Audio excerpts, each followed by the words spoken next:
Hi friends, ఈరోజు నేనైతే చూడండి బుడ్డ శనగలు తర్వాత ఆలుగడ్డలు అయితే వేసి కర్రీ చేస్తున్నాను అనమాట. ఇది రైస్ లేకి చపాతీ పూరీలకు కూడా అయితే బాగా ఉంటుంది. మీలో ఎంతమందికి ఈ కర్రీ అనేది ఇష్టమో కామెంట్ చేయండి. కొంతమంది చాలా బాగా ఇష్టంగా తింటారనమాట. ఆయిల్ ఎక్కువ అనుకోకండి, ఎందుకంటే దీంట్లో మసాలా అయితే కొట్టానమాట. చూడండి, ముందుగా ఈ మసాలాను అయితే కొట్టి పెట్టేసుకున్నాను. ఈ మసాలాను అయితే తర్వాత అందులోకి యాడ్ చేసి కొంచెం సేపు బాగా నూనెలో అయితే ఏగనివ్వాలన్నమాట.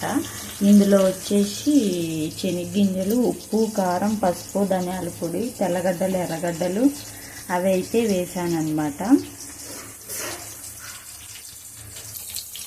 ఇప్పుడైతే ఈ మసాలాని యాడ్ చేసేసాను అనమాట ఇందులోకి.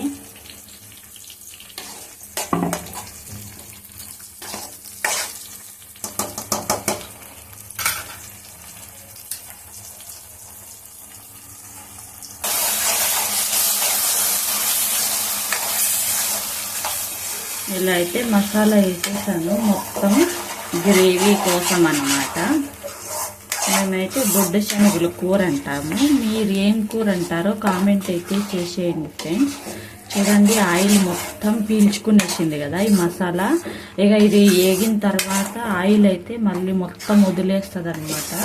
అప్పటికి ఏగినట్లు అర్థం అవుతుంది. చూడండి ఫ్రెండ్స్, ఇప్పుడైతే వచ్చింది కదా, కొంచెం ఆయిల్ అయితే పైకి వచ్చింది కదా. చూడండి, ఆయిల్ వస్తుందంటే పెద్ద మళ్ళా ఎంత ఆయిల్ వేస్తామో అంత ఆయిల్ వచ్చేదన్నమాట. కొంచెం వస్తుంది, మీకు కూడా తెలుసులే అనుకోండి.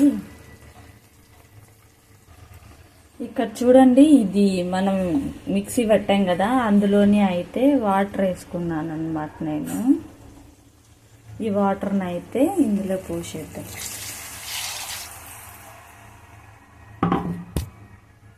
ఇప్పుడు అయితే కర్రీ మొత్తం కంప్లీట్ అయిపోయింది అనమాట. చూడండి, గ్రేవీ లాగా అయిపోయింది. మనకు కావాలంటే ఇంత గ్రేవీ పెట్టుకోవచ్చు, లేదనుకో ఇంకా కొంచెం ఎక్కువగా గ్రేవీ తక్కువగా ఉండాలంటే ఇంకా తక్కువ అయితే పెట్టేసుకోవచ్చు అనమాట. సో మా ఈ కర్రీ అయితే రెడీ అనమాట. సో ఫాస్ట్గా వెళ్ళి చపాతీలోకి కర్రీ వేసుకొని తినేయాల. Okay friends, bye. Thank you for watching.